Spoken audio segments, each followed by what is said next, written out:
Et salut tout le monde, c'est parti pour l'épisode. Je suis avec Ruben Valero. Ruben, c'est la première fois que tu viens, c'est cool. Merci pour l'invitation. Eh ben écoute, on est content de te recevoir pour parler d'un truc dont j'aurais pas imaginé parler il y a quelques années, la planification en CrossFit. Planification, programmation dans le sport qui a créé sa notoriété, sa marque, sa culture dans l'alternance des charges de manière quasi aléatoire. Et ben aujourd'hui est dans une phase qui avait en vrai commencé il y a bien longtemps dans la compète, mais dans une phase d'acceptation de la réalité quand même, j'ai l'impression. Ouais, tout à l'heure tu me disais que avant le CrossFit, la planif c'était un peu tout et n'importe quoi, mais c'était un peu, disons, un problème qui découlait de la, on va dire de la nature de l'activité.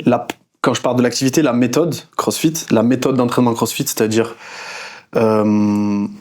soulever des charges, mouvements fonctionnels à haute intensité, constamment variés, donc des mouvements fonctionnels, des mouvements qui permettent de bouger des charges lourdes pendant longtemps et de manière constamment variée, parce que la nature, elle différencie pas les activités. Donc la méthode CrossFit, elle, avait pour but de améliorer le fitness, la capacité de travail à travers ça, et du coup être prêt à l'inconnu. Et de là a découlé le sport du CrossFit, où quelqu'un de l'équipe de CrossFit HQ s'est dit être prêt à l'inconnu si on en faisait un sport. Donc il y a eu la méthode CrossFit, être prêt à tout et à l'inconnu, et puis le sport CrossFit, où je me rappelle à l'époque on va dire le slogan des games, c'était soyez prêt à l'inconnu. Et du coup, il y a eu cette problématique au début où... Quand ils ont sorti la piscine la première fois, voilà, ça exactement. Bien... Voilà, être prêt à l'inconnu. Les premières années, il fallait soulever des troncs, des morceaux de tronc avec écrit rock dessus.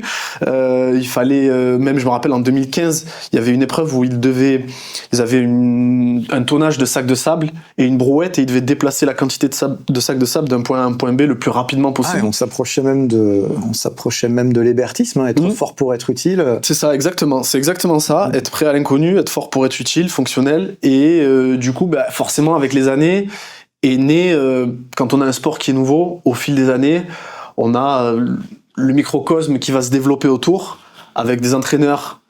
Donc, on a les box de CrossFit, les entraîneurs qui entraînent le Everyday Warrior, c'est-à-dire le mec qui sort de son 9h, 17h, qui fait son WOD, etc. Et puis, on a les entraîneurs de CrossFit comme moi, qui préparent les athlètes de CrossFit qui ont envie de faire des compétitions. Ah oui. Et du coup, moi, je fais partie de ce microcosme-là maintenant. Ça fait maintenant depuis... j'ai créé EMF en 2018. Au début, j'étais tout seul. Aujourd'hui, on est 6. Donc, on a Théo qui s'occupe de tout ce qui est manager l'aspect marketing. Et puis, on est ensuite 5 coachs. Avec chacun un pool d'athlètes compétiteurs qu'ils coachent à distance. Donc pour les owners de box de CrossFit qui nous écoutent, nos clients à nous, ce sont pas les gens qui font des groupes classes. Donc c'est pas des gens qui prennent de la place dans le free access pour rien. La plupart de nos clients, en fait, c'est soit des coachs, soit des owners de salles, soit pompiers militaires, etc., qui ont un rythme de vie assez différent et qui ont une envie différente de l'activité, soit des crossfitters qui font du crossfit depuis quand même pas mal d'années et qui ont envie de pousser l'activité un peu plus loin et d'aller faire de la compétition. Soit les 4 à la fois. Soit les 4 à la fois. Ouais. et c'est vrai que, en fait, ça renvoie à la trajectoire de la discipline. C'est-à-dire que moi, au départ, ce que j'ai annoncé tout de suite, c'est les compétiteurs, plus ça va se normer, plus le niveau va monter et plus ils vont se préparer, plus ils vont s'organiser. On ne peut pas faire des charges aléatoires tout du long. On ne peut pas être en forme non-stop. Il y a évidemment cette notion de pic de forme qui, à un moment donné, nous rattrape et nous pousse faire de manière un peu organique vers un programme. Et ensuite, la notion de point faible. C'est-à-dire que s'il faut être prêt à tout, alors il faut avoir un niveau minimum partout. Et tu ne peux pas d'un côté avoir des benchmarks sur tout un tas de mouvements, des personal records même, donc des max, oui. Et de l'autre, te dire, je vais améliorer tout ça de front, sans jamais faire de choix. Ça, c'était dès le départ, pour moi, une sorte, si tu veux, de non-sens. Donc, il y avait pour moi, dès le départ, la ligne assez claire entre un crossfit compétitif et un crossfit loisir. Crossfit loisir qui, effectivement, pour avoir un niveau de shape Everyday Warrior, très bien. Bah là, au contraire, le côté aléatoire va renouveler sans cesse la curiosité, la surprise, parfois bonne, souvent mauvaises, et de se dire, bon, à quelle sauce vais-je être mangé aujourd'hui, un peu comme dans un sport de combat, dans le fond. Hein. C'est pas toi qui décides de ta séance totalement. Et puis, il y a Matt Fraser qui n'arrive pas au top du truc, sans à un moment donné, à mon avis, suivre un certain nombre de cycles sur ses points faibles et sur ses points forts. Ouais, c'est ça. En gros, le sport a évolué. Le sport, c'est, on va dire, disons que c'est créé au fil des années, au fil des CrossFit Games, dans un premier temps. Ouais. C'est structuré. Créé, puis structuré. Exactement. Ensuite, d'autres compétitions sont venues rajouter un peu leur pierre à l'édifice. Et aujourd'hui, avec le recul, tu vois, donc avant, c'était, comme tu dis, je faisais mes PR, je prenais le crossfit.com, sauf qu'au lieu de le faire une fois par jour, je le faisais 3 fois par jour et de manière aléatoire, et d'un coup je faisais un max au clean et le lendemain je faisais un max overhead squat, et puis après je faisais un 21-15-9 et derrière 10 km biker for time ou 5 km hammer, etc. Ça marche quand ton PR il est à 60% de ton PR. Voilà, ça marche quand t'es au début, on va dire, de ton développement, et quand le sport est un peu à sa genèse. Aujourd'hui, au plus les années passent, au plus on a de la précision et de la rationalité dans l'entraînement des compétiteurs. Et puis même, on a une certaine prévisibilité. C'est-à-dire que le sport est né d'être prêt à l'inconnu. Mais quand on observe et qu'on regarde un peu les datas des CrossFit Games, des Open, on sait quand même on est fort. Exactement. Des qualifications de grosses compétitions comme les French Throwdown qu'on a ici en France, on voit quand même des tendances se dégager. Et on sait plus ou moins à quoi se préparer quand on a les Open qui sont des qualifications en ligne que tu fais dans ta box, et une compétition physique où tu es dans une salle, où va y avoir sûrement un événement outdoor, où va y avoir des modalités que tu ne retrouveras pas sur des Open. Donc tu peux prévoir, et comme tu disais, tu parlais de pic de forme. Le pic de forme au moment des qualifications des compétitions et des Open ne va pas être le même sur les mêmes modalités qu'un pic de forme sur une finale physique. Donc, par exemple, je sais très bien que aux Open, il n'y aura pas de GHD sit-up, il n'y aura pas de montée de corde, il n'y aura pas de odd objects, ce qu'on appelle des odd objects en CrossFit, c'est-à-dire des objets strongman, sandbag, yoke, etc. Donc forcément, quand on va prépare, pas sortir le tronc d'arbre rogue. On va pas sortir le tronc d'arbre rogue pour le mois de février pour les Open, quoi. Donc la planification, elle va s'orienter. On peut sereinement miser sur l'haltéro dans la. On peut sereinement miser sur la capacité à faire 80 power snatch à 40 kg de manière rapide, et le mixer avec des burpees, 80 burpees en même temps, être capable de ramer 200 calories avec un certain output, etc. selon les objectifs. Donc ça a évolué, la rationalisation a évolué, comme tous les sports. Et puis aujourd'hui, si on prend l'entraînement d'un compétiteur de CrossFit de haut niveau, quand je dis haut niveau, c'est vraiment niveau soit top 20 France, soit top 100 Europe ou top 300 monde, c'est quand même assez différent. En fait, c'est similaire et à la fois différent d'un Everyday Warrior, dans le sens où le Everyday Warrior, il va respecter la méthodologie où on va avoir le tronc, donc la méthodologie CrossFit, les différentes branches avec le monostructurel, donc tout ce qui est la partie endurance, rameur, vélo, course à pied, et tous les ergos, ski erg, etc., qui sont, je le rappelle, des ergos qui à la base ont été choisis parce que le modèle économique, qu'on en parlait tout à l'heure, du groupe classe. Donc quand tu as une box de CrossFit, tu peux pas aller faire du vélo de route à tes adhérents, c'est compliqué à mettre en place. Et tu peux pas aller faire de l'aviron sur un fleuve à tes groupes classe. Pas à tout le monde, ouais. Donc l'apparition du concept d'abord dans un premier temps le rameur, après le ski erg, ensuite le bike erg, dans cet ordre-là à peu près, puis il y a eu les air bike, donc asso bike, eco bike, etc., que tu as dû utiliser un petit peu dans le monde des sports de combat, j'imagine, dans le monde du judo, etc. J'interromps 5 secondes cet épisode pour vous rappeler que j'ai un livre consacré à l'entraînement à haute intensité pour les athlètes hybrides que vous êtes ou que vous voulez devenir, L'Art du HIIT aux éditions Fortrainer. J'y retourne. Donc on a cette branche-là, ce qu'on appelle monostructurelle en CrossFit. On a la branche gymnastique calisthénie avec... Donc, quand la méthodologie a été créée avec tout ce qui est handstand, travail aux anneaux, travail suspendu, etc. Et puis la branche haltérophilie, weightlifting, au sens CrossFit du terme, c'est déplacement de charge. Donc, dans le sens CrossFit du terme, faire des sandbag clean, donc des épaulés avec un sac de sable, c'est weightlifting. Et le compétiteur, il va prendre ces 3 branches-là et il va re-ramifier sur chaque branche. C'est-à-dire que Le Everyday Warrior, il va aller faire ses groupes classes en fonction du modèle de planification de sa box. Chaque box a un peu son identité sur ça. Le lundi, il va peut-être faire un Everyday, il va peut-être faire un 5x5 au squat. Le mardi, il va sûrement faire des calories au rameur avec des tractions. Le mercredi, il va faire des thrusters, des pompes et puis du run, etc. Et sur chaque modalité, on va quand même aller au plus simple. Vu qu'il s'entraîne qu'1 heure par jour, si déjà il arrive à trouver dans sa semaine 5 heures pour faire 5 WOD, c'est déjà très bien. Voilà, donc c'est déjà très bien pour un Everyday Warrior. Donc quand il va faire du back squat, du front squat ou peu importe, on va rester sur des modalités assez simples. Ouais. On va déjà lui apprendre à bien bouger, à connaître sa perception, une 5 RM, une 1 RM.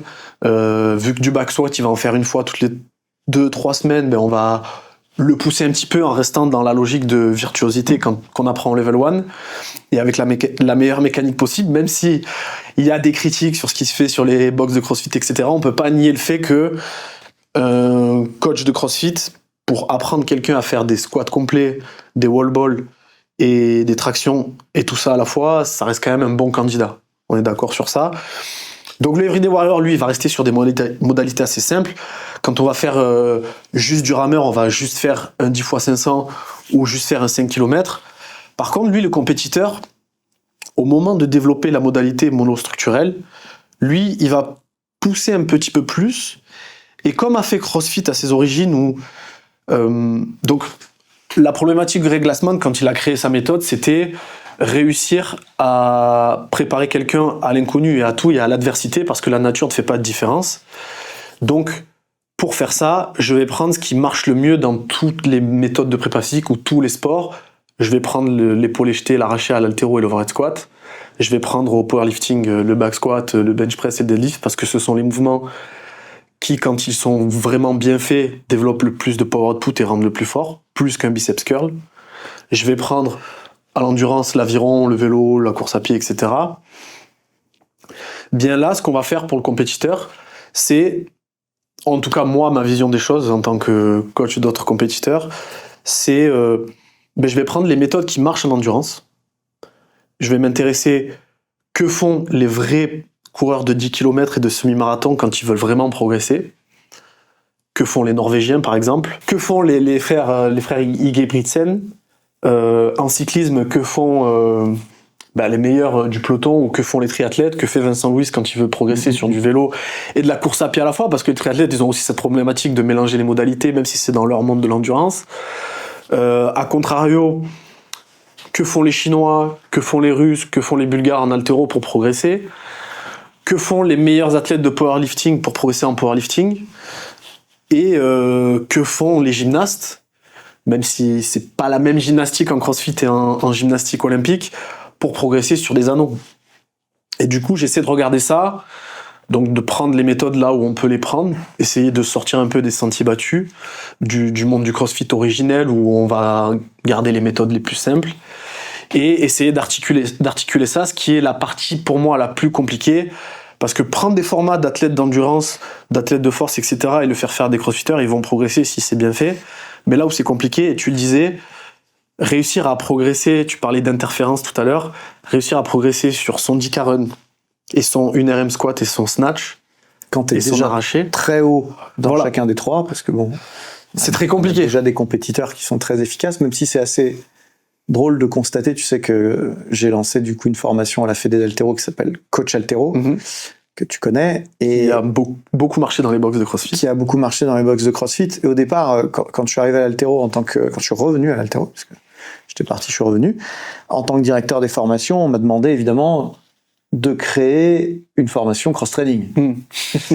J'ai dit non mais les gars, non, on va pas créer un Adidas à 4 bandes que tout le monde va détester et que personne ne voudra porter. Nous, on sait faire quoi? On sait faire de l'altéro.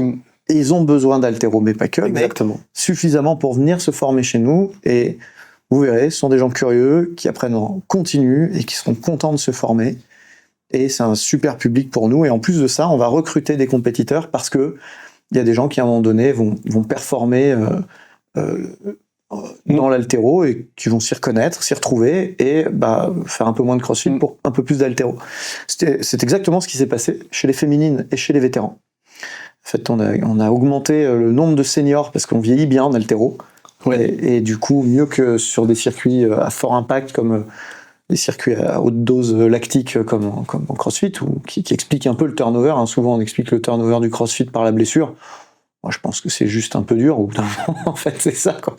Et je pense qu'on sait d'ailleurs, hein, j'avais Émeric ton kiné qui était ici, qui a beaucoup travaillé sur les blessures en CrossFit, et on a l'info, c'est démontré, on se blesse pas plus en CrossFit que dans de nombreux sports, à commencer par la course à pied, donc arrêtons avec ça, c'est faux.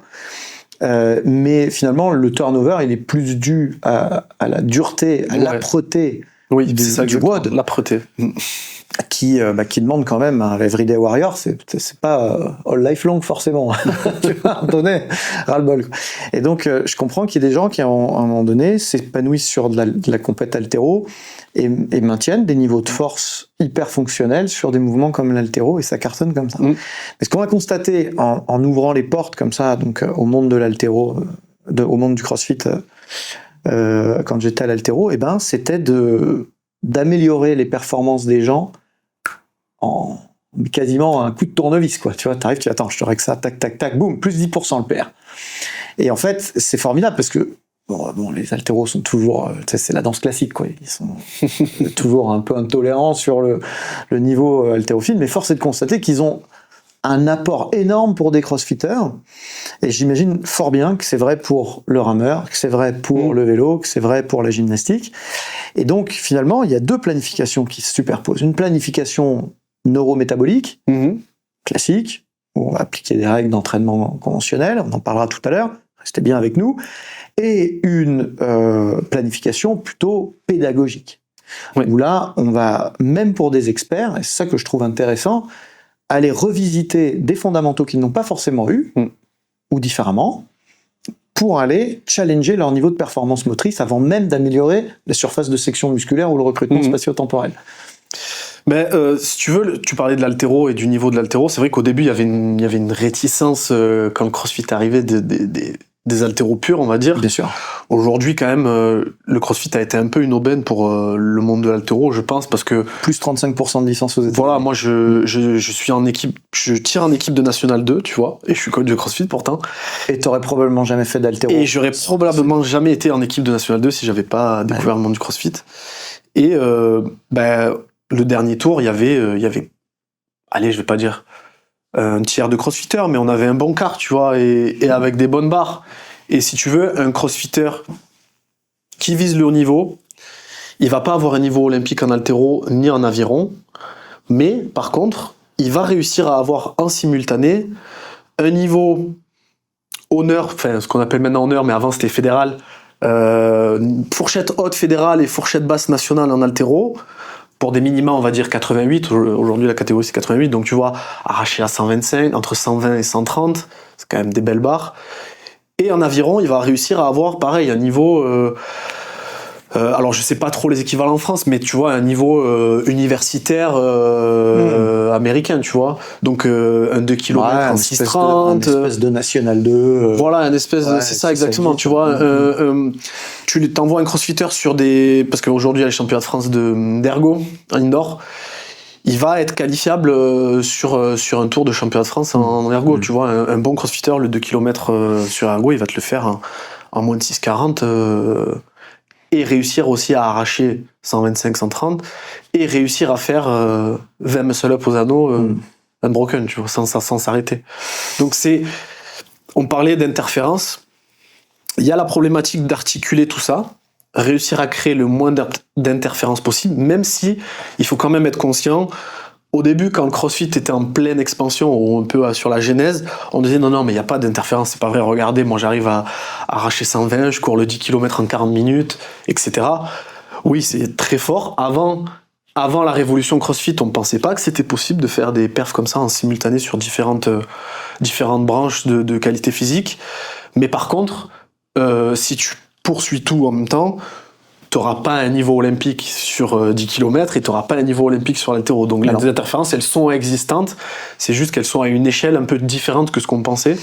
Moi, j'ai une double théorie sur les interférences, si tu permets. La première, c'est je reste très sceptique sur ces publications. Donc, les interférences, pour ceux qui ne savent pas ce que c'est, hein, ça date des années 2000. C'est un auteur qui s'appelle Sporer, qui a créé un modèle d'interférence qui a été beaucoup repris dans le rugby, notamment dans le rugby à 7, où il y a des vraies problématiques un peu similaires au CrossFit, avec des problématiques de force et métaboliques qui, à un moment donné, sont présentées comme concurrentes. Par exemple, développer des paramètres très lactiques sur un secteur de performance, et puis des paramètres plutôt nerveux sur un autre. Donc en se disant que si je prends deux qualités qui sont en opposition sur le modèle, eh ben au mieux je progresse que d'une des deux. Il y en a une qui phagocyte l'autre. Au pire, je progresse pas du tout. Et donc les rugbymen, eux, ont réussi à polariser, ouais. en scindant les contenus d'entraînement, en laissant les préconisations aujourd'hui, c'est de laisser 6 heures entre les contenus polarisés. J'en parle dans l'art du 8 d'ailleurs de cette méthodologie-là, et voire même de faire des cycles complets. On en parlera tout à l'heure, de se dire, en fait, je vais déconditionner une qualité délibérément pour développer l'autre. Et je vais viser un temps de travail, un temps de déconditionnement qui est suffisamment faible pour pas que ça me pénalise au total.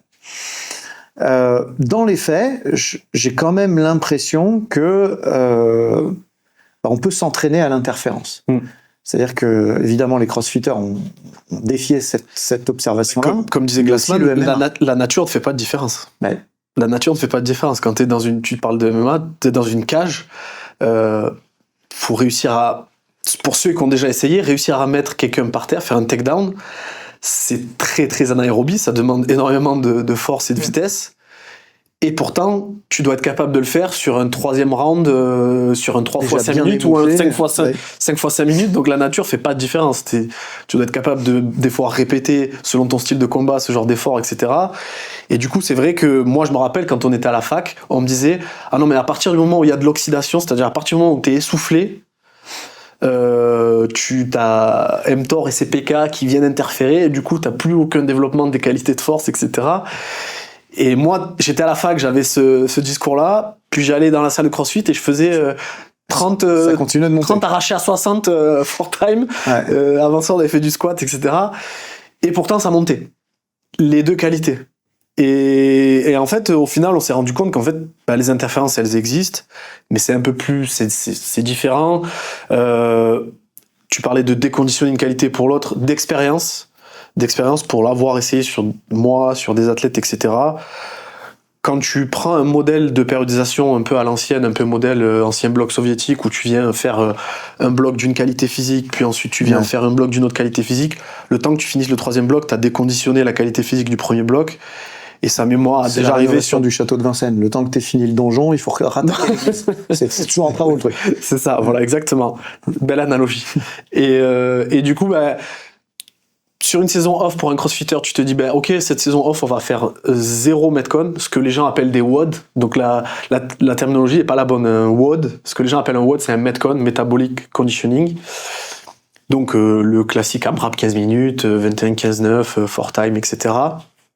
Donc moi, ça m'est déjà arrivé pour certains de mes athlètes, de me dire, tu sais quoi, de août à décembre, on va pas en faire, et on va faire vraiment que du dissocié. C'est-à-dire qu'on va polariser, comme les rugbyman faisaient, on va faire du squat, de l'arraché, etc. Puis après, on va faire que du vélo, de la course à pied, et on va faire ça tout le long. Sauf que ce qui se passait quand ils revenaient sur des Metcon, il n'y avait plus aucun repère, il n'y avait plus aucune capacité psychologique et émotionnelle exactement à mixer. Parce qu'un crossfitter, c'est un peu une pieuvre. Tu vois, il prend toutes les qualités physiques, il arrive à les mélanger. Tu vois, avec ses tentacules, il arrive à tout mettre à la fois. Contrairement à un hybride athlète, parce qu'en ce moment, tu sais, il y a la mode un peu, c'est émergé récemment, l'hybride athlète, lui, va réussir à squatter très lourd et après réussir à courir très vite. Lui, le crossfitter, il est capable de prendre les qualités et les mélanger. Il est capable de faire un arraché à 95% de son max après un WOD. Il est capable de ramer très proche de son allure 2K dans un WOD, etc. Et du coup, si tu pratiques pas le sport, c'est comme un rugbyman qui pendant 3 mois fait pas de match. dès qu'il revient, le premier impact, il va faire très très mal. il est surpris. Voilà, émotionnellement, physiquement, tout ça, ça va être très compliqué. Donc C'est finalement le deuxième pilier de mon observation. Le premier, c'est de se dire, bon, est-ce qu'on peut pas s'entraîner quand même à la concurrence, à l'entraînement concurrent, à l'entraînement hybride. Et deuxièmement, est-ce qu'on doit pas le faire? Parce qu'en fait, si c'est ça la réalité spécifique de la tâche, alors à un moment donné, il faut passer l'immense majorité de son temps d'entraînement dans cette zone-là, parce que c'est ce qui nous attend. Ceci étant dit, effectivement, au-delà du concurrent training, au-delà des zones d'interférence, on sait quand même qu'on est obligé de passer par certaines cases d'amélioration fondamentale si on veut pousser les curseurs au bout. Alors la question se pose de fort jusqu'où, endurant jusqu'où, mobile jusqu'à quel point, mais si on veut améliorer l'endurance, eh bien à un moment donné, il va falloir adresser les adaptations centrales. On en parle assez régulièrement sur cette antenne si vous nous écoutez. On a Sean Seal qui est venu il y a encore quelques semaines débattre avec Anaël Aubry des adaptations centrales, notamment tout ce qui est autour et sous la zone 2. Donc on sait que si on veut améliorer, je sais pas moi, l'épaisseur du myocarde, la vitesse d'éjection systolique, le volume plasmatique, toutes les adaptations centrales qui vont, voilà, l'épaisseur du ventricule gauche, toutes ces adaptations centrales-là, elles surviennent davantage au cours d'efforts prolongés à intensité très très modeste, qu'on ne pratique jamais en CrossFit. Donc il y a en plus fort à parier que faire un cycle comme ça leur fasse vraiment passer un cap. Premier exemple. Deuxième exemple, à un moment donné, les niveaux de force, tu parlais de power. Une des choses que font les power pour vraiment progresser, ils font deux belles choses pour progresser que font pas les crossfitters. Un, c'est récupérer longtemps. Oui, c'est vrai. Deux, c'est garder des reps de réserve. Tout à fait, on va en parler. Deux choses que font pas du tout les crossfitters.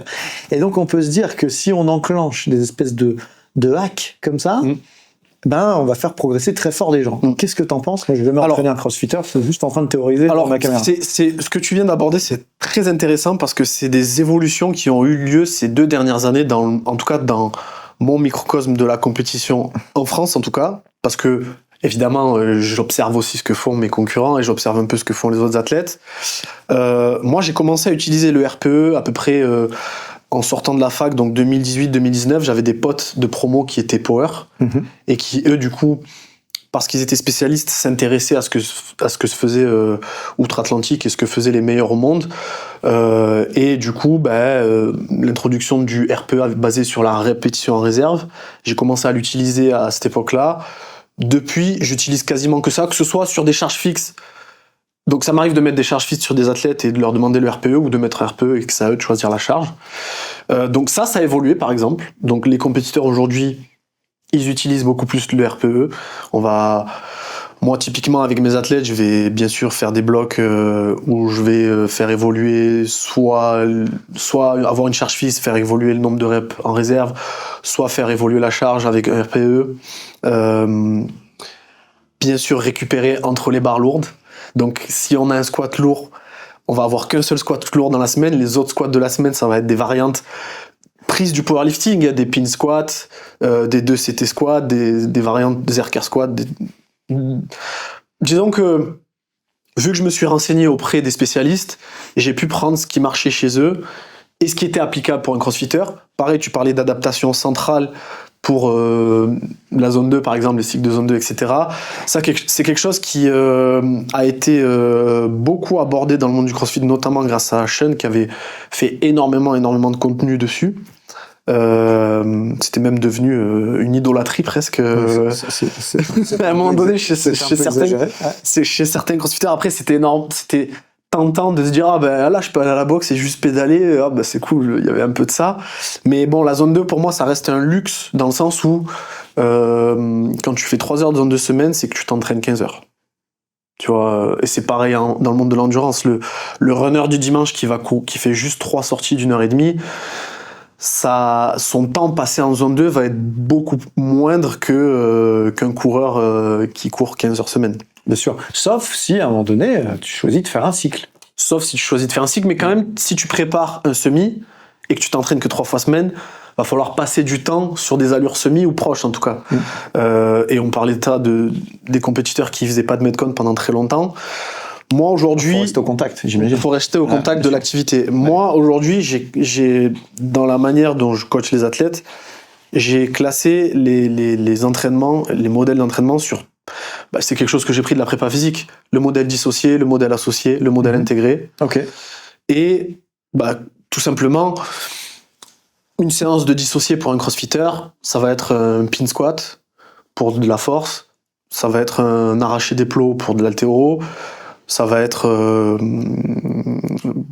on parle d'endurance, ça va être une séance de 3 fois 15 minutes à allure semi-marathon en course à pied ou 60 minutes à 70% de la FTP sur vélo ou autre. Donc ça, c'est clairement du dissocié.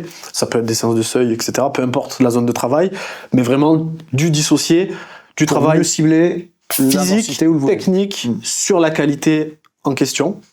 Et le pourcentage de travail de dissocié va varier en fonction du moment où on est dans l'année. C'est-à-dire que au mois de septembre, le pourcentage de blocs de dissocié va pas être le même qu'au mois de juin où on a les échéances qui sont dans 3 semaines.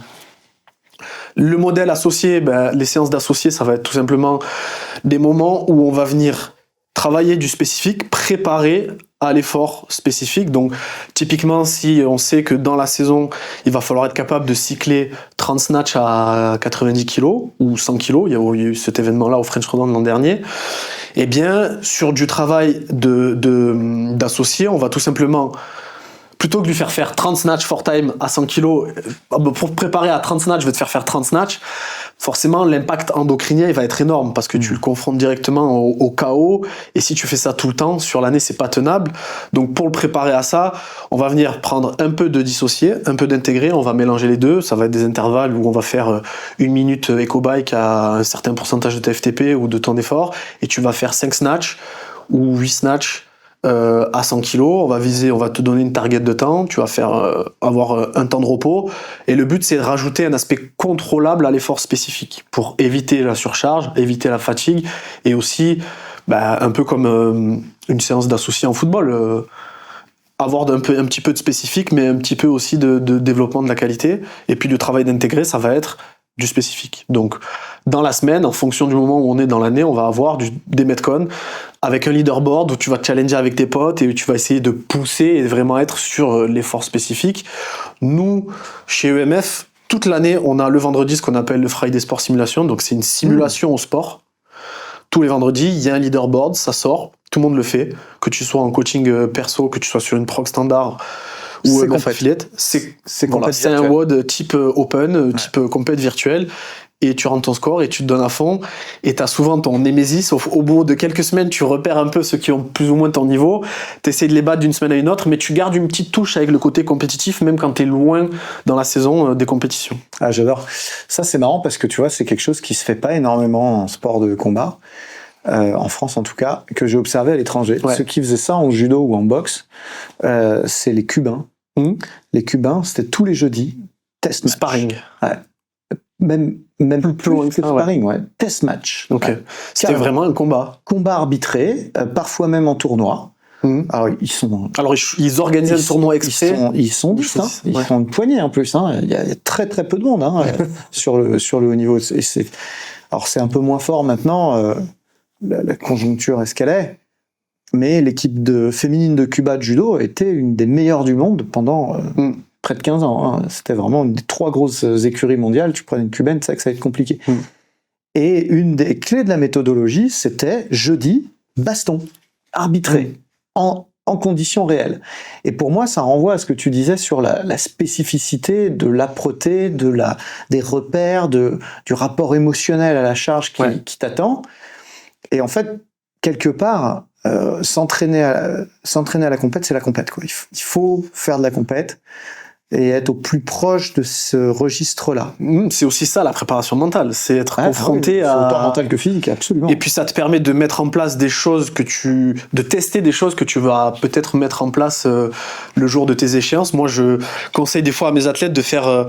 tu sais, en CrossFit, on a ce qu'on appelle des compètes de quartier, donc c'est des petites compétitions organisées par des box, sans qualification, etc. Et je leur dis, allez-y et testez votre nutrition, testez vos échauffements, testez des fois d'y aller même sans échauffement des fois, et vous confrontez un peu à l'inconnu, au chaos. Rajoutez du chaos, rajoutez-y du chaos. Comme ça, vous serez prêt vraiment à l'adversité. Le jour où vous serez sur vos vraies échéances, vous serez prêt à tout. Vous aurez déjà vécu tout ça. Vous aurez déjà vécu tout ça, exactement. Et c'est vrai que c'est des méthodes qui sont prises d'autres sports. Tu parlais des Cubains, mais moi j'ai fait du MMA pendant plusieurs années, et moi je me rappelle, on parlait d'associés, dissociés, etc. Mais le lundi, on avait lutte grappling. Le mardi, on avait pied-point. Et puis, il y avait un jour dans la semaine où on faisait 5x5. 5x5 sparring, tout équipé, pied, sol, pied-point, sol, lutte, etc. Le vrai MMA. Voilà, du vrai MMA. Même si on était protégé, mais il y avait quand même ce truc. Mais quand même, il y avait la liaison de boussole, il y avait l'enchaînement pied-point. Et tu cherchais à appliquer ce que tu avais travaillé dans la semaine. Sur ton 5x5, ce que tu avais sur du clinch contre la cage, tu essayais de l'appliquer sur ton sparring, sur ton pied-point, etc. Mais ça ressemble pas mal, le MMA, finalement, dans la structure, avec le CrossFit, puisque tu as aussi ces 3 poules, peu importe comment ils les appellent, ces trois secteurs de travail à explorer. C'est vrai qu'on peut faire un parallèle entre les deux sports. Combiner, quoi. C'est vrai qu'on peut faire un parallèle entre les deux sports, même historiquement, c'est des sports qui ont émergé un peu en même temps. Donc Greg Glassman, lui, il crée le CrossFit dans les années 90. Il crée l'entreprise en milieu des années 2000. L'UFC, premier UFC, c'est 95, je crois. Puis ça émerge, ça émerge dans les années 2000. Donc, et il y a ce truc de vouloir casser les codes et de vouloir mélanger toutes les activités. Donc, c'est vrai qu'on peut il y a même des codes visuels un peu similaires dans l'espace de pratique, même dans les sponsors. Reebok et renaît de ses cendres un peu dans les octogones et dans les box de CrossFit. Alors maintenant, c'est un peu différent, mais. Puis moi, j'ai connu le CrossFit via le MMA. Je cherchais une méthode d'entraînement pour me préparer un peu, et je suis tombé sur YouTube des vidéos de CrossFit parce que il y avait des combattants qui avaient testé. BJ Penn avait été coaché par Greg Glassman. Ouais. Alors, ce qui est drôle, c'est que du coup, tu arrives à exposer quelque chose qui est assez criant, c'est que du coup, le CrossFit est une activité à part entière qui mérite une préparation physique extrêmement spécifique, extrêmement pensée, maîtrisée à partir d'un modèle de performance autour du CrossFit. Bref, le CrossFit n'est pas de la préparation physique. Le sport ? Non. Du coup, non. Du coup, c'est vrai que c'est assez paradoxal parce que c'est à la base une méthode d'entraînement, puis ensuite il y a eu le sport. Et non, c'est pas une méthode de préparation, c'est pas une préparation physique, pardon, comme tu dis. Et moi, je dis toujours. Ça peut servir à se conditionner physiquement. Oui. Mais c'est pas de la prépa physique millimétrée, et ça mérite une prépa physique millimétrée. Oui, c'est exactement ça. Ça mérite une prépa physique millimétrée si on prépare des échéances de CrossFit.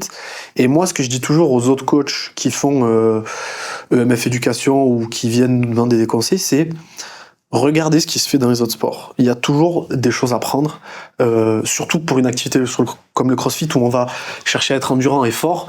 Il y a toujours des choses à prendre. Tu parlais des sparring avec les Cubains, mais par exemple, c'était une discussion que j'avais eue avec un de mes athlètes, parce que moi, je suis toujours dans la réflexion de...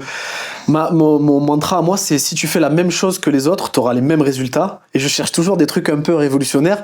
Et j'avais vu une fois sur Instagram, c'était Marcelo Bielsa, qui, quand il coachait l'OM, il faisait faire ce qu'il appelait le murder ball. Donc en fait, il faisait des séances de jeu avec un nombre réduit, et la balle, il n'y avait jamais d'arrêt de jeu, et les joueurs étaient obligés de pousser l'intensité à fond, et dès que le ballon sortait, on remettait le ballon rapidement, etc. Et en fait, je voulais faire quelque chose de plus ou moins similaire, et je me souvenais aussi que quand on... Le murder wood, ça ne s'arrête jamais. Et je me rappelle, quand on préparait un collègue au MMA pour un combat, on faisait le 5x5 où toutes les 2 minutes, on faisait rentrer quelqu'un de frais, un sparring partner frais. Et du coup, tu te faisais, en général, tu te faisais rouler dessus parce que le mec, il rentrait frais à chaque fois, et il te butait, quoi. Et du coup, je m'étais dit, pourquoi pas essayer en CrossFit de faire un truc similaire où tu fais un WOD. Donc si tu veux préparer quelqu'un à une compétition, tu le lances sur un WOD ou des intervalles type associés, et à chaque intervalle ou toutes les 2 minutes du WOD, tu fais rentrer quelqu'un de frais qui lui fait le lièvre. Un peu comme font le sparring 5x5, ou un peu comme font certains cyclistes qui font des intervalles où ils font des simulations d'attaque derrière un scooter. Ils se font attaquer, ils essaient de suivre, ou alors ils essaient d'attaquer le scooter, etc. On voyait souvent, moi j'aime beaucoup le cyclisme, le Tour de France, et j'avais voyé des vidéos d'Alaphilippe faire ça, etc. Je m'étais dit, mais on pourrait appliquer ces méthodes-là à des crossfitters. Donc c'est encore en train de cuisiner ce genre de truc-là, mais il y a plein de choses à apprendre d'autres sports. Il y a ça, les stages en altitude. Ouais, c'est intéressant ce que tu dis, c'est un bon conseil, je trouve, parce que c'est des choses qu'on fait beaucoup en marketing, tu sais. Souvent, les gens qui n'ont pas de réflexe marketing, ils sont obsédés par ce qui se passe dans leur secteur. Ils regardent les concurrents, ils observent, ils benchmarkent les concurrents, leurs prix, leurs pratiques, etc. Si tu veux vraiment un temps d'avance, il faut aller voir ce qui se fait ailleurs, dans d'autres industries, parce qu'on a tellement tendance à se copier que du coup, malgré nous, et s'observer, et malgré nous, ça crée une culture commune et des trucs partagés. Je l'ai vécu plein de fois, ça. Je l'ai vécu évidemment en judo, je l'ai vécu en allant, on fait des interclubs, et on dit, mais attends, c'est le même échauffement que chez nous, c'est un truc de ouf. Enfin, la même séance.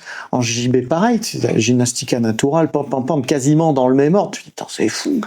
Ils travaillent comme nous, ils sont à l'autre bout du monde, ils font pareil que nous. Quand tu arrivais dans le volley, c'était incroyable. Il y avait une culture de la prépa physique d'avant-match. Les gamins et les gamines sortaient, quel que soit le niveau, les pads de travail en équilibre instable, les quilles pour faire la mobilité d'épaule, les élastiques pour activer les moyens fessiers, presque dans le même ordre. Là, j'ai mes filles qui font de l'aviron.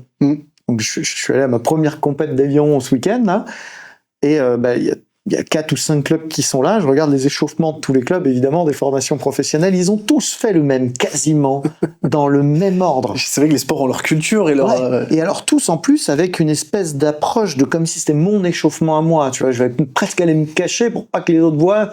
Mais tu fais le même qu'eux.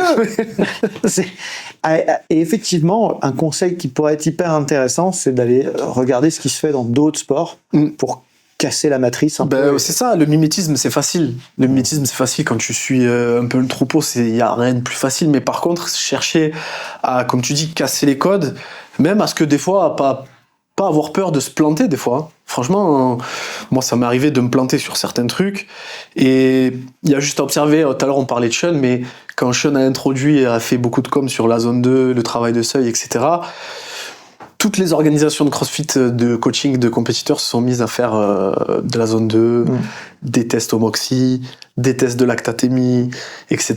Et moi ça me faisait un peu sourire, je me disais mais... Ça existe depuis 15 ans dans le vélo, dans la course à pied. Bien sûr. Voilà, il y a rien de nouveau, mais du coup, ça respecte... disons que la concurrence amène l'innovation, et c'est important d'être capable d'aller voir ce qui se fait dans les autres sports, d'aller voir un petit peu... et réussir à innover, et réussir à appliquer ces méthodes-là, et construire quelque chose de vraiment solide, et réussir à doubler ses concurrents sur ça. Ouais. Moi, je regarde un petit peu... Les fameux gains marginaux, ils sont là. Exact. Tu parles de gains marginaux, j'allais justement parler de la méthode Sky en cyclisme, qui optimisait tous les gains marginaux, et qui surtout, c'est eux qui ont introduit... Donc ça, c'est quelque chose qui peut être apporté dans l'entraînement pour les compétiteurs en CrossFit. L'équipe Sky, c'était les premiers à regarder les vitesses moyennes des courses, et qui regardaient les vitesses moyennes au moment où il y avait des attaques. Et du coup, c'est eux qui ont créé la méthode où tu prends l'équipe, tu fais rouler quelqu'un devant pendant un certain temps, ensuite, une fois qu'il pète, t'en mets un autre, etc., pour emballer le rythme de la course et empêcher les attaques. Et moi, je me disais, pourquoi pas regarder la vitesse d'exécution des reps, combien de secondes prend une rep sur un workout au CrossFit Games ou sur les Open, etc., voir ce que fait le top mondial, et du coup, en fonction de ça, créer une programmation, créer un plan pour entraîner mes athlètes à réussir à tenir ces allures-là, enfin, en tout cas ceux qui aspirent à atteindre le haut niveau, et pouvoir leur dire, écoute, si tu veux te qualifier sur telle échéance, il faut que tu sois capable de faire tant de thrusters en tant de temps, ce WOD-là, le top 10 l'a fait en tant de temps. Il faut en introduction tout à l'heure, ça y est, exactement. La sportivisation de la discipline fait qu'on accumule la donnée, on accumule l'info, on accumule des repères. À un moment donné, on acquiert des certitudes sur un certain nombre de choses, la curiosité sur beaucoup d'autres, évidemment, mais il y a quand même des invariants sur lesquels On sait si on est invité ou pas à la fête c'est avec ça, tel exactement. ou tel minima, quoi. Exactement. Tu sais très bien quand tu te lances en course à pied, si tu veux te qualifier au championnat de France du 10 000 mètres, tu sais quelle allure tu dois être capable de tenir. Et tu sais quelle barre tu dois être capable de faire si tu veux te qualifier au championnat de France d'haltéro. Et là, disons qu'il y a des benchmarks. En tout cas, on peut les trouver. Après, ça évolue très vite vu que le sport est jeune. Tu vois, je te donne un exemple. Donc, aux Affiliate Battle, une des plus grosses compètes de CrossFit en France, qui se passe à Nîmes tous les étés, il y a eu une RM arrachée. Et il y a eu 6 athlètes qui étaient à 130 kg ou plus. Juste sur les Affiliate Battle. C'était même pas les CrossFit Games ou les semi-finales. Et du coup, ça évolue très très vite. Et donc, les athlètes qui aspirent à ce niveau, moi, je leur dis, tu vois, cet EMOM. Donc, un EMOM en CrossFit, c'est tu dois rentrer un nombre de reps dans la minute. Cet EMOM, Muscle Up et Thruster, tu dois être capable de tenir ce nombre de reps-là. Parce que l'élite est capable de tenir ce nombre de reps-là sur cette modalité de temps. Donc, tu dois être capable de le faire. Et du coup, des fois, certains moments de l'année, la planification tourne autour de ça. Comme un coureur qui va faire des séances qui prépare à son allure de course, etc., c'est un peu la même logique. Rattraper ses benchmarks pour être... Exactement. Pour être et du coup, avant, on est passé de... Avant, on faisait... pour préparer un CrossFit à la compétition, on faisait 3 rounds for time de 20 snatch, 20 burpees, 20 cal row. On est passé de ça à EMOM, tant de reps parce que l'élite a réussi à rentrer ce nombre de reps. On va faire ce WOD-là des French de l'année dernière ou d'il y a 2 ans, coupé en plusieurs morceaux avec un peu de repos, et tu vas devoir être capable de tenir ces allures-là sur le WOD. Si tu veux te qualifier l'an prochain, il faut qu'un jour on le tienne, et donc il va falloir y passer. Et ça, c'est des séances un peu, ce que moi j'appelle des séances clés. Des séances jalons, quoi. Exactement, des séances jalons. Moi j'appelle ça des séances clés. Un coureur de 10 km, s'il veut rentrer son 10 km en 30 minutes, il va falloir qu'il fasse un 4x2000 avec l'allure pour rentrer en 30 minutes, etc. C'est un peu le même principe. Et du coup, c'est pris d'autres sports. C'est clairement pris d'autres sports. Et le but, c'est de réussir à pousser la rationalisation jusqu'à ce point-là. Et un peu la même logique que notre sport, en fait. La méthodologie, quand elle a été créée, c'est de prendre le meilleur de chaque. C'est un peu la même logique. Du coup, disons que chez EMF, on essaye de pousser vers ce sens-là, quoi. Super clair. Si vous en voulez plus sur la planification en général, pas que CrossFit, parce que vous avez compris que Ruben, il est capable de parler d'un peu tout, même si aujourd'hui son cœur d'intérêt et de métier, c'est la planif appliquée à la compétition en CrossFit. Vous allez le retrouver sur les réseaux, c'est assez facile, sur Instagram, Ruben EMF. Ruben Valero EMF, EMF Training pour la page de EMF. CrossFit, maintenant on est obligé de suivre avec l'Irox, qui un événement qui grandit très très vite et qui nécessite une programmation encore plus maîtrisée, plus précise, parce que là on sait exactement quelle sauce on est mangé. Exactement, on connaît la course, on connaît la distance, on connaît le pourcentage sur votre temps total, le pourcentage de temps que vous allez passer à courir, le pourcentage de temps que vous allez passer au sled. On est même au point de rationaliser, on sait statistiquement quel kilomètre sera le plus lent. C'est toujours celui après le sled push, c'est pas une surprise, mais bon. C'est pas une surprise. Mais même sur de l'Aerox, on est sur de la rationalisation de l'entraînement. Et puis, on a des athlètes qui, depuis 40 ans, cherchent des méthodes d'entraînement qui marchent. Pourquoi pas les utiliser et réussir à mettre la touche personnelle qui va faire que ça va s'emboîter dans l'activité. Nous, par exemple, sur MF Aerox, on utilise des méthodes double seuil. Tu vois, classique norvégien, des trucs que font les Kenyans avec des endurances fondamentales où on va faire un négatif split et finir à allure de course sur le dernier kilomètre. J'imagine que tu t'inspires beaucoup plus du running que... en fait, si tu veux, les stations, c'est du CrossFit. Donc ça, on connaît. Pousser un sled, faire des wall balls. Mais on sait que la performance, elle va résider beaucoup exactement dans les capacités de running des gens, quoi. Et vu que c'est une activité qui est aussi très nouvelle, on voit des erreurs. On voit des gens... moi je le vois un petit peu sur les réseaux, mais des gens passaient beaucoup de temps à progresser sur leur 5000 mètres rameur, parce que l'allure sur la station rameur, c'est à peu près l'allure de son 5000 mètres, selon si on fait en double ou en solo, à quelques pourcentages près. Et on voit beaucoup de gens passer à développer ça, alors que ça va correspondre à 4 minutes sur une course d'1 heure à 1h pour les meilleurs, 1h10 pour d'autres et 1h20 pour d'autres. Ça correspond à peu près à entre 3h30 et 5 minutes. Et vous allez passer, il y en a certains qui passent 15% de leur entraînement sur le rameur, alors que dans la course, vous allez y passer même pas 10%. Et que c'est clairement pas là qu'ils vont creuser l'écart en plus. Exactement, donc rationaliser et réussir à trouver où est-ce que, comme disent les Américains, le low hanging fruit, le fruit le plus bas de l'arbre. C'est facile à saisir, ouais. Exactement. Et bon, pour les crossfitters qui s'inscrivent à une première course, ça va être la course à pied. Bah oui. Parce souvent le crossfitter il va être bon. Sans wall ball, c'est quelque chose qu'il a déjà fait beaucoup de fois dans sa vie. 1000 mètres hammer aussi, 1000 mètres ski. Mais par contre, réussir à courir à seuil 8 fois, avec de la fatigue, avec des interférences, on parlait d'interférences, avec de la fatigue, des interférences, réussir à relancer 8 fois, parce que une allure de course en aérox, ça s'approche souvent. Alors, si on est seul, c'est proche du 15 km, c'est un peu plus rapide que le semi-marathon. Si on le fait en double, c'est proche de son 10 km. Mais la différence de ces efforts-là, c'est que 8 fois, tu vas t'arrêter et 8 fois, il va falloir relancer. Donc il y a cette dimension-là qu'il faut travailler, réussir à lisser sa relance au maximum. Alors, on est en plein dans les relances de puissance. Exactement. Donc ça, c'est quelque chose que neurologiquement, ça se travaille. Et quand tu passes de un gros pourcentage de contraction volontaire sur le sled push à quelque chose de cyclé, qui est la course à pied, réussir à switcher nerveusement de l'un à l'autre, c'est quelque chose qu'il faut entraîner. Une génération de force intense vers du relâchement et l'enchaînement d'appui. Donc, on parlait du modèle dissocié, associé, intégré. Il va y avoir des séances de dissocié où tu vas travailler ton allure 10K, mais il va y avoir des séances d'associé où tu vas pousser, ramer et puis repartir courir, etc.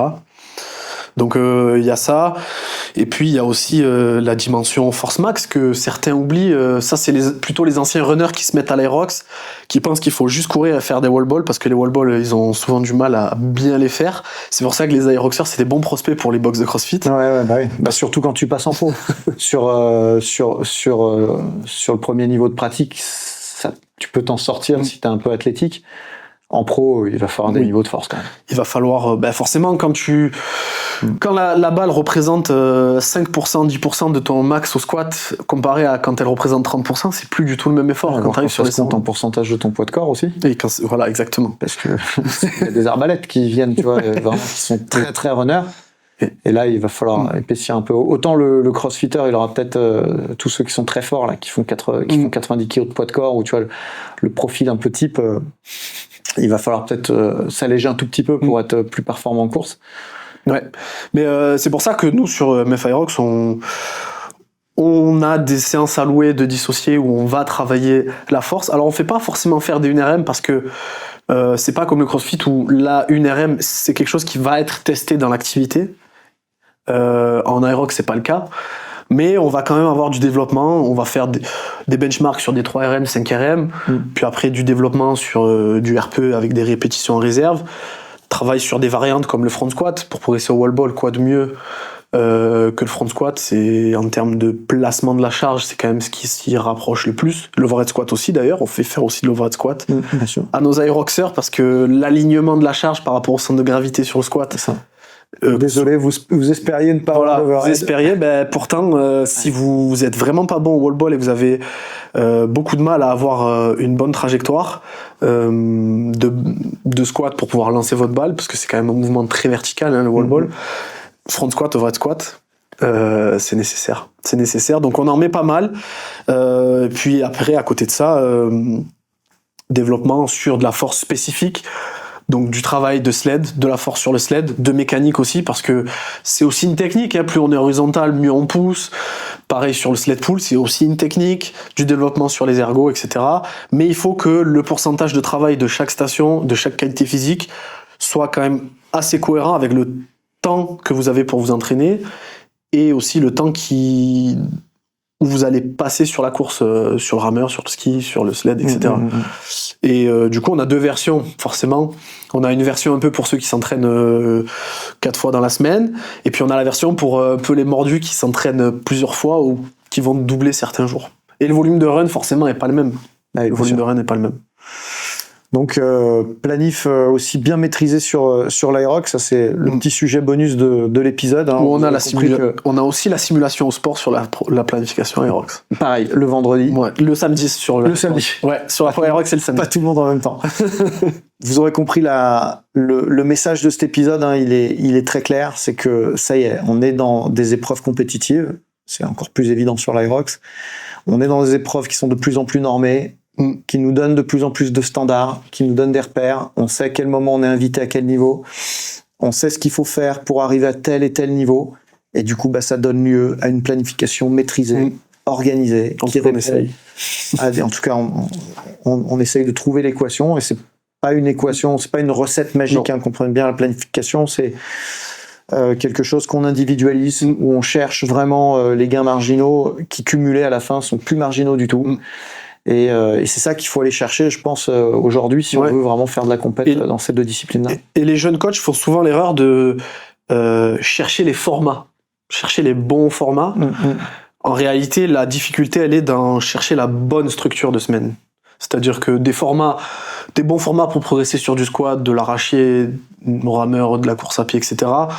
Aujourd'hui, en 2025, avec Internet, ChatGPT, toutes les ressources que vous avez sur YouTube, avec les organismes de formation comme le tien, vous pouvez trouver des bons formats. Mais la difficulté, elle va être dans la capacité à articuler tout ça, en fait. Ouais. Donc la vraie vérité, elle n'est pas dans trouver le bon format. Donne-moi des formats pour progresser au squat. On souvent me demande, donne-moi des formats pour le rameur, le vélo, la course à pied, etc. C'est important d'avoir des bons formats adaptés, mais surtout c'est l'articulation d'une semaine à une autre, et on parlait d'interférence tout à l'heure, connaître, on va dire, les basiques des études, savoir que si le matin tu as fait une séance de squat, deadlift, SBD on va dire, et que l'après-midi tu veux un développement métabolique, c'est peut-être mieux de favoriser quelque chose de porté, ou alors quelque chose qui porte sur les membres supérieurs si tu as fait beaucoup de squat, deadlift, et réussir à réduire les interférences comme ça. Et ça, c'est un exemple parmi tant d'autres. Ouais, il n'y a pas que les études d'ailleurs, il y a aussi la pratique sur soi. Et c'est vrai que vous avez bien... Enfin, toi, en tout cas, on sent dans ton parcours que tu t'es beaucoup entraîné. Et c'est ce qui te permet aussi à un moment donné d'arbitrer sur des choses qui n'ont pas forcément été observées par la science, mais que toi, tu sais, parce que dans ces types de contraintes-là et dans ces enchaînements de semaines-là, si je remets du squat à ce moment-là, même si en théorie ça passe, en pratique on sait que exactement. c'est un peu plus dur. Ouais, il y a la théorie et la pratique, c'est vrai. Et puis la théorie doit être au service de la pratique. C'est important. Ouais, c'est important. C'est important. Je suis d'accord avec ça. À la fin, on est plus des artisans que des scientifiques. On cherche pas forcément à tout prouver. Il y a une forme de magie à un moment donné. Et le terrain nous rappelle à l'ordre de c'est le meilleur des juges. Ouais.